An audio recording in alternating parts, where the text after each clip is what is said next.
Perfect attendance. Yun ang masasabi ko to start Wow. this episode. Perfect attendance tayo ilang weeks. Isang taon yun. Isang taon na kasi ang ating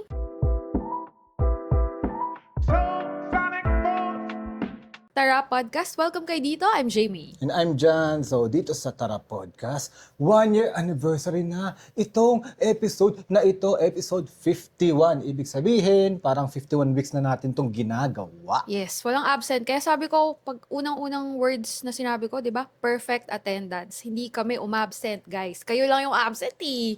Kayo lang hindi nanonood sa amin, eh. Pero perfect attendance nga, nagawa namin siya for dire-diretsong 51 weeks. So, isang taon na nga. At ano pa, ito pa yung una kong sinuot sa first episode. Oh, ako naman is, wala na. Tinapon niya na yung damit na yun eh. So, Pinamigay. Pinamigay pala. Or tinapon, Kaya- ginawang basahan, joke. Pinalit ko ng ibang Stephen Curry. So yun yung suot namin sa unang episode, which is travel noon versus ngayon. Yun yung ating first ever episode. At until now, siya pa rin yung pinakamaraming views sa Spotify. Pero sa YouTube, pinakamaraming views natin ay Iloilo. Grabe yung yung love and support ng Iloilonians natin dyan, mga Taranyans. Yes. Grabe. So, konting history. Nagkaroon tuloy ng tawag na Iloilonians dahil nga nagkamali siya. And then from there, doon namin naisip yung tawag na Taranyans sa ating mga viewers. Tapos, na-move pa yun. I mean, nag-expand pa. Yung Taranyans, tinawag na rin natin siya sa viewers ng lahat ng ng pages ko. Oh, lalo na Lahat. sa mga vlogs mo. Lahat ng vlogs, lahat ng social media pages, pati yung ating Tara DIY travel community. Taranyans na rin yung tawag. Kumbaga, kinonvert natin yung ating Japan DIY Travel to Tara Yes. group kasi nga ganun din eh. At hindi lang naman tayo nag-i-stay sa Japan lang. Like yung nga, may mga supporters na rin tayo do sa Iloilo vlogs natin. Tapos sa iba't ibang bansa last year. Yeah. Ang dami natin pinuntahan. Ito yung nagustuhan ko eh. 51 weeks dire-diretso. Partida, nagta-travel pa tayo. Last year, yung pinakamadami nating travel Yes. as of date, as of pinanganak tayong dalawa. Oo. Yes, guys. Yun yung pinakamarami last year. Tas, tama no, hindi nga tayo umabsent. Kaya, sakto yung travel podcast na to. Kasi, nasushoot natin siya sa iba-ibang lugar kung nasan tayo. Kaya, pag chinek yung playlist nitong Tara Podcast, makikita nila paiba-iba ng place na pinagsushoot. Ito talaga yung ating, syempre, original. Dito tayo sa bahay, studio, nagsushoot talaga. Yeah. Pero syempre, pag nasa travel, para walang absent, magsushoot tayo kung nasan tayo. Usually sa kwarto ng hotel. Naalala ko lang kasi nagkaroon tayo ng parang post na ask anything or kumbaga mag-comment sila kung ano yung gusto nilang parang ma-feature na mga comments sa first year anniversary episode, at maraming salamat sa mga nag-comment, sa mga sumusuporta ng aming Tara Podcast kasi hindi siya magtutuloy kundi dahil sa inyo guys. So may isang comment doon na natawa lang ako, si paring Opalek. Kumbaga daw i-video daw natin yung kung paano daw tayo nag-edit. Both ng mga vlogs or podcast or whatsoever. At syempre, alam naman natin, very lang naman tayo eh. Hindi naman tayo yung tipong show off or OA, maboboring lang sila Yeah. kung gagawin natin yung video na yon. So, ikukwento ko na lang dito sa podcast kasi very essential yon dahil isipin nyo, lagi kami nagta-travel pero at the same time, walang mintis, no? Wala. Hindi lang yung podcast, pati yung vlogs mo. Yes, starting yung podcast starting January 2025 until today, wala pong absent. Oo. And then yung vlogs naman, travel vlogs weekly nag-start siya nung April, tuloy-tuloy pa rin hanggang ngayon. Wala ngang absent. Weekly yun, Oo. guys. Tapos guys, hindi na kami nagdadala ng laptop, ng tablet sa aming travel. So, kaya ako to nabanggit kasi ang ginagawa din namin is talagang nag-e-edit kami pag nandito kami sa studio bahay namin ng lahat before our upcoming travel. Kumbaga, lahat yung ginagawa namin. For example, mawawala kami ng isang buwan, ayun, i-edit namin ng 1 month worth of contents, yung mga vlogs and podcasts. So, for your information, kumbaga, sinisipagan talaga namin na hindi namin mamintis. Kasi if Yes. ever, di ba, magkamali tayo ng computation, may mamimintis tayo eh. Oo. Di ba? Or meron baka maging ano natin doon, remedy, gumawa tayo ng kakaibang something. Di pa kasi tayo nagmi-miss. So Oo. hindi pa natin siya sinusubukan. Like siguro day in my life. Kunyari lang Oo. O kaya hotel vlog. Sisingitan natin noon kasi ayaw natin umabsent. Gusto ko talaga may weekly upload ng travel vlog at saka ng travel podcast sa YouTube natin. Parang simula nung nagawa natin siya, parang nakakahinayang mag-miss or parang nakakahinayang putulin yung streak Mm-mm. na tuloy-tuloy. Kahit na, to be honest, medyo masamang feels or masamang mood ako ngayon kasi, yes, kakapasok ko lang ng January ng 2026, pero hindi maiiwasan minsan na parang nape-pressure or parang na feel bad na hindi pa masyadong na-achieve yung gusto kong ma-achieve. Siguro, dina-downplay ko lang din na meron namang achievement, pero somehow, minsan hindi ko mapigilan, napupunta yung isip ko dun sa hindi pa na-achieve. Mm-mm. Which is, si podcast, para sa akin, maganda na yung naging track niya, pero hindi pa niya nahihit yung mark para sa akin. Mm-mm. Kulang pa. Parang kailangan pa nating galingan, maybe, or ilabas pa, i-out pa, para mas marami pa tayong ma-reach na audience. Tapos, pero yun, dapat siguro kausapin ko rin yung sarili ko. Dati hindi ko makalimutan yung part na may Iloilonians nga tayo eh. May Mm-mm. Taranians naman tayo. May ilan naman tayong ano tawag doon? Pabalik-balik na viewers. So, thank you. Thank you sa inyo. Kung sino man kayo, no? Sana dumagdag pa tayo at mahit pa yung mark na gusto ko Tsaka ano eh, for this podcast and sa travel content creation talaga. siguro dagdag ko rin, introvert kasi tayo. So Mhm. feeling ko yung mga nadodraw natin ng mga audience, mga parehas natin introvert na hindi rin masyadong nagko-comment. Alam ko mga silent supporters kasi nung tinitingnan ko, may nanonood pala sa Spotify natin. Kasi kung titingnan mo, parang konti lang din yung mga views kasi meron tayong parang analytics. Oo. 'Di ba? Kung titingnan mo 'yon, para ang konti lang. Pero bakit nagkakaroon ng top 1 tayo sa ilang fans, top 5, may mga nanonood, 'di ba? So, hindi man sila nagko-comment. Feeling ko, ikaw, 'di ba? Na nakikinig dito, kahit di ka nagko-comment, okay lang. Feeling ko katulad namin na nagsa-silent Pwede. supporters din. Pwede, kasi ganun nga rin tayo. Hindi rin tayo maingay sa social media Mm. sa ibang content. Kumbaga, ma-content tayo kasi nga content creators eh. So, we need to create and then share sa social media. Maingay tayo sa sense na yon. Pero in terms of parang nag-e-engage din sa iba, hindi rin eh. Hindi rin. It's because, siguro, isa yun, introvert din. Parang, swipe lang ako. Yes, I support this video by liking lang, pero halos di na rin ako mag-comment. Tapos, kokonti lang yung kino-consume din natin na content ng iba. Mm-mm. Parang, baka ganun din yung mga nadodraw, or tama ka, yung mga nagiging Taranians. Hindi rin sila loud sa social media, katulad din natin, medyo introvert, o baka mahiyain, kaya hindi rin nagko-comment.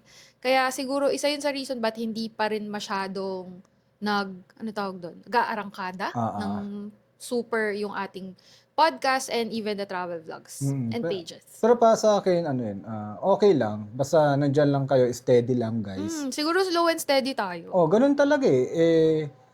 Di ko naman kayang sumayaw-sayaw ng ganito, di ba? Nung gusto niyo parang, may kita sa social media na dapat TikTok dance ako. Hindi rin naman namin flavor yung gagawa ng clout or controversy. Oo. Ipopost para maraming mag-engage at mag-viral. Hindi natin siya flavor. That's why, hindi namin ginagawa. Actually, to be honest, at pangit man aminin, isa yun sa way para, mag-viral eh. Remember hanggang ngayon, no, tuloy-tuloy pa rin sila. Yung aking Vietnam scam video. As in, 1 million views na sa aking Diba? IG. Sa travel, Negative yun. sa travel content ko parang yun ang isa sa mga pinaka-highest. 'Di ba? Na negative yun. Na kung ako is cloud chaser, Kung ako ay talagang gusto ko ng ganong content, susunod-suludan ko yun ng Oo. puro negative vibes sa inyong lahat. Pero, Puro scam, scam, scam. oo, Baka kung iba yan, gagatasan yung ganong clout, gagawa na lang ng story or whatever. Kasi sasakyan niya yun eh. ah, So ikaw, dahil hindi mo naman siya talaga content, hindi yun yung flavor mo, you just shared once, no? Tayo, shinare natin once kasi na-experience natin once na na-scam sa Vietnam.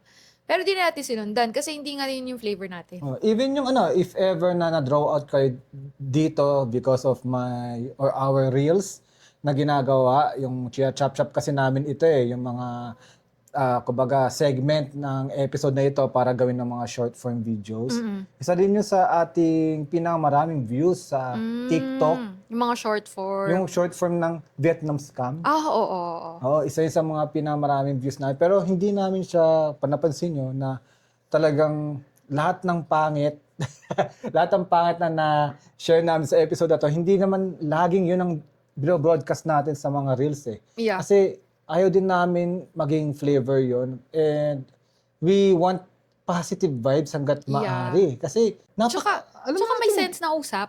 yun, may sense na usap. Kasi parang sayang yung space kung panay walang kwenta yung sasabihin natin dito or ipaparinig natin sa mga nakikinig.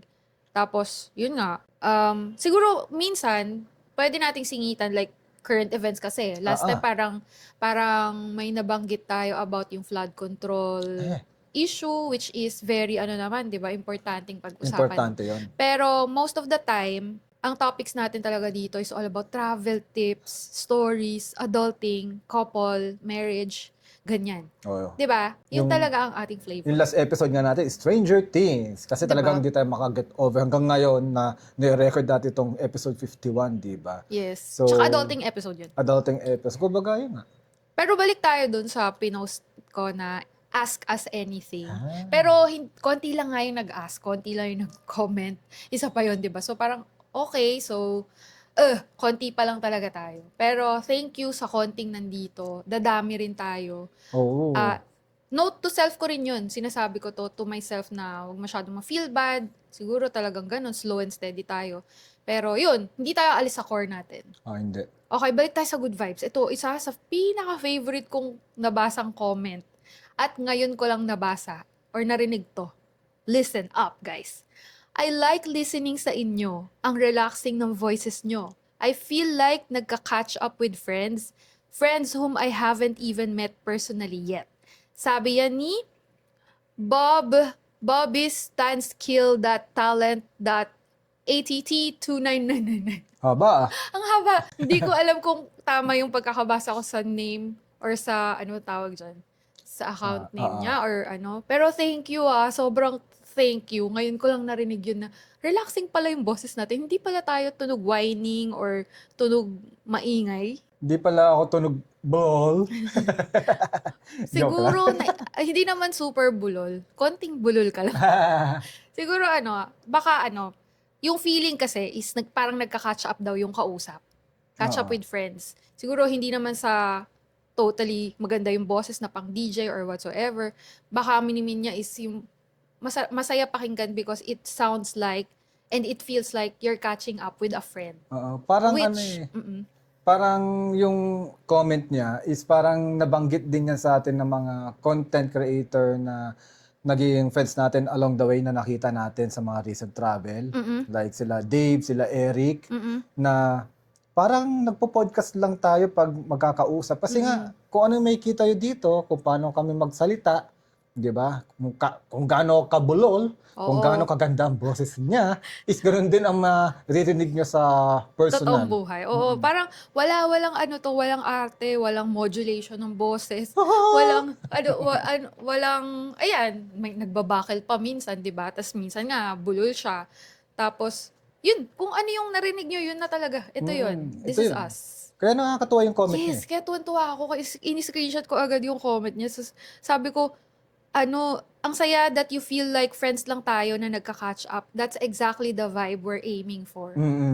Kasi nga, ayaw nga namin ng walang kwentang usapan. Sayang ang oras. Oo. Kailangan may sense kahit papaano. Like, hindi naman kailangan seryoso. It has to be may sense and may mapupulot. Kung hindi man lesson, gusto ko mapulot nila is yun, yung feeling na parang nagka-catch up with friends. Yung feeling na good vibesan lang. Kasi Mm-mm. sa panahon na ang daming bad vibes sa paligid, so usap tayo. Kung gusto nyo rin ng ganon, guys, no, ayan, i-share nyo. Siguro itong clip na tong sasabihin ko, kung gusto nyo ng ganong vibes na podcast, na chill, na good vibes nga, is yun.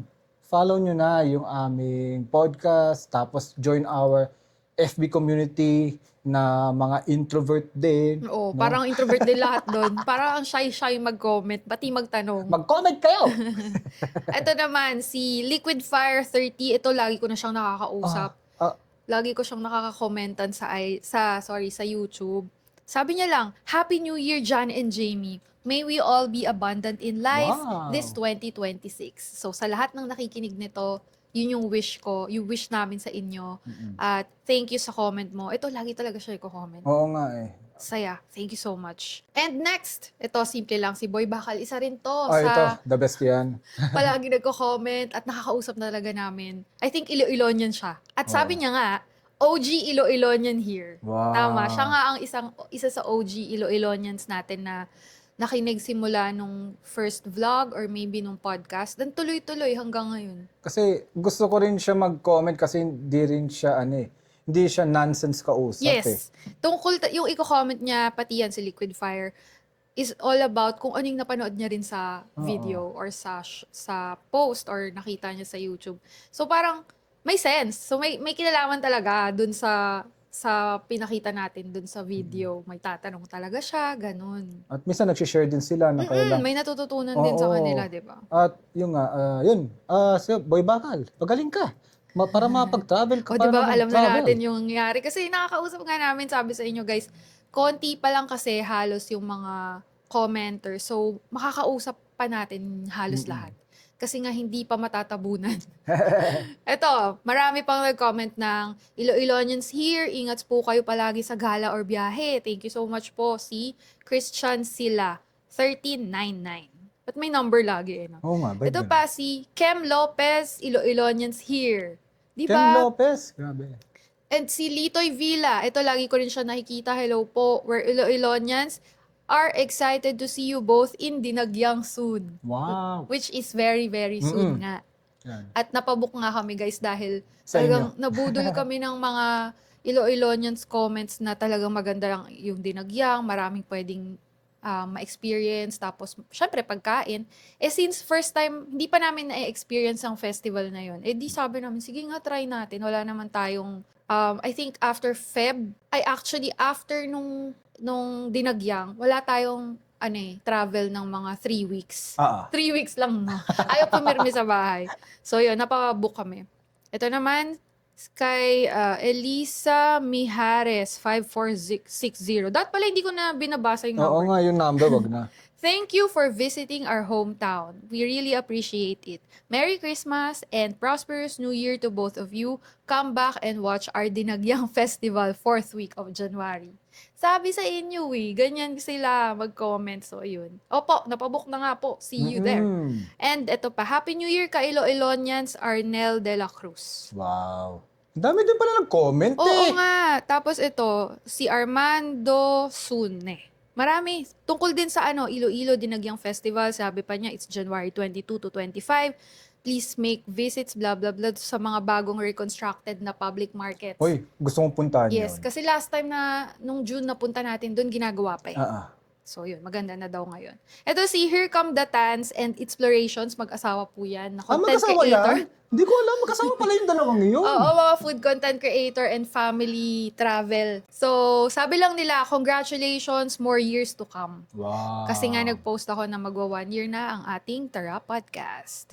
Ito naman, pero from 2 weeks ago, kasi tinag natin si The Poor Traveler and Cool Pals kasi yung mga listeners daw natin, apparently, ay nakikinig din sa Cool Pals and The Poor Traveler. So, tinag namin sila sa post. Sabi ni The Poor Traveler, haha, collab na to. Wow. So, syempre, dream yun. Sana magkatotoo, no? Kung kilala nyo sila, guys, comment down below. OG yan eh. Yes, OG yan sa travel. Vlogs pa, hindi vlogs.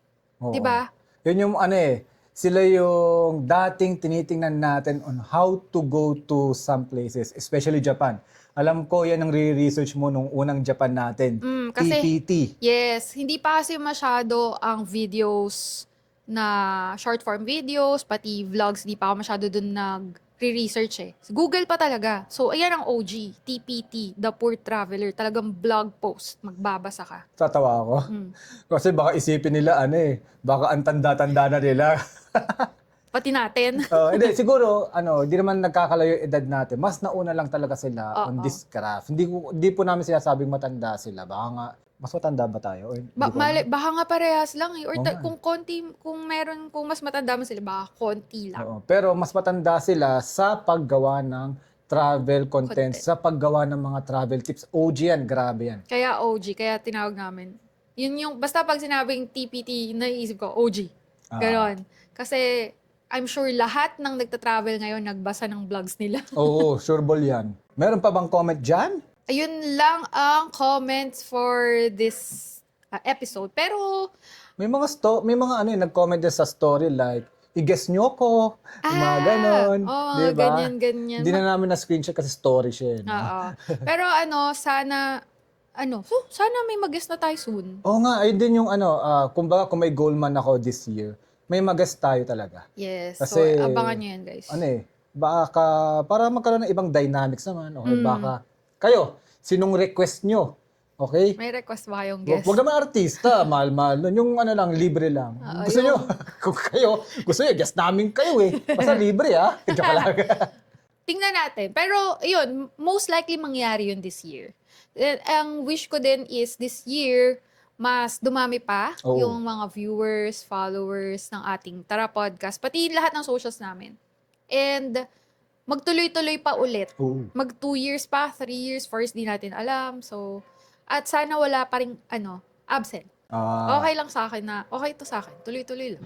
Parang outlet ko din to Ako lang personally. Sarap din kausap ng aking wife Parang di tayo nag-uusap Actually guys, ang dami pa namin napapag-usapan behind the scenes. Oo. Off-cam. Na yung iba doon, syempre, mas personal pa. Yung iba doon, medyo dark humor na. So, hindi pwede i-camera. Hindi man tayo Cool Pals Oo nga Sa kanila na yon. Kaya, hats off sa Cool Pals na sila yung gumagawa nun for us. Kasi hindi natin siya kaya on camera. Oo. Yung mga ganong ka-dark na jokes na, to be honest, ganun din tayo. Or minsan nga, yung mga napapanood lang din namin at na-experience, pinag-uusapan pa din namin, katulad ng Stranger Things. Ganun lang po kami.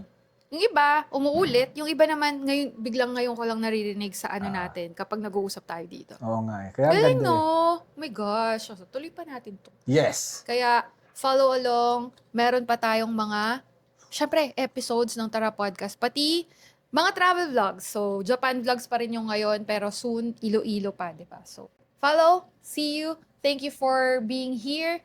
Sana dito pa rin kayo sa second, anniversary and third, fourth, and fifth. Yes. Thank you so much. See you again next time. Don't forget to use our codes para makatipid kayo sa mga travels. Okay? Bye, Taranyans. See Bye, you next year. Ay, see you next month. Ay, see you Grabe. next week. Mali. Next year, next month. Walang tinama. Ulit. See you next week. Bye. Bye.